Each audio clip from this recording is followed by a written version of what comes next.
talking about the size of the city, was there anything to be learned from the attempt to annex Temescal Valley? And is there anything to be gained from pursuing that subject again? Steve?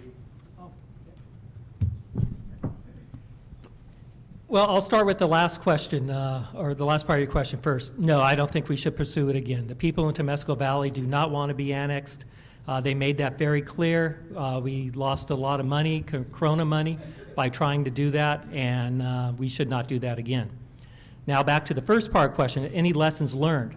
Yes, the lessons learned is before you start doing an annexation, you got to get all your ducks in the row. You got to go out there and you have to build those relationships and find out if, one, the people do want it, could try to convince them that either it's good for them or they convince you that it's not, and then live with it. You shouldn't just try to go out there and push something that they do not want, because it did not work and we lost a lot of money and time doing that. The reason and concept for the decision to move forward on it was a good one. It was something for all of Corona as well as the people in the Temescal Valley. So the process, or the reason for it was good. We needed to have a little more control. And we're complaining about housing here in our city. We are surrounded by an incredible amount of new housing projects that will be coming through that Temescal area. We wanted to have a little control over our destiny, our future. So we will be suffering from that. So you think the traffic isn't bad now, the outcome of this is even greater. How we did it? Absolutely. There was a lot of room for improvement. I don't need to repeat what Mr. Ruth just said, and that's really true, is that we didn't do a lot of the preliminary work. There could have been a little better education for not only those here in Corona, but more importantly, educating those people who live in Temescal Valley. So, yes and yes. Hopefully we've learned a lesson. You can't force feed people. Yes, you could have pulled the residents of that area, just like that that area that has well, used to be a golf course. They still call it a golf course, but it's a plowed field. We have responsibility of a fourth of it. What are they going to do with it? We'd be better off eliminating, giving back to the county than the whole, whatever we got, and says, okay, you don't want to join our city? That's your choice. People should be allowed those choices.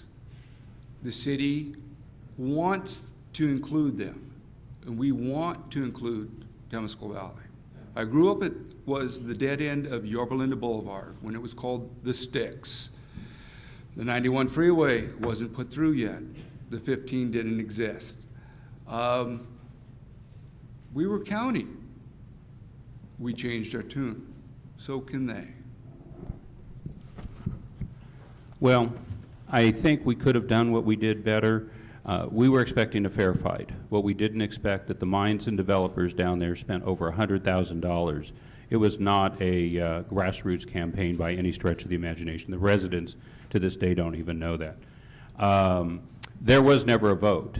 We are confident, and the county supervisor there actually was confident that had there been a vote, the residents would have voted for it.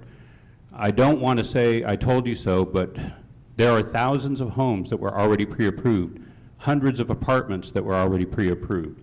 There are 400 acres of warehouse distribution centers going in down there. The mines are looking to expand. The trash dump that is down there is the largest in the world, outside of maybe China.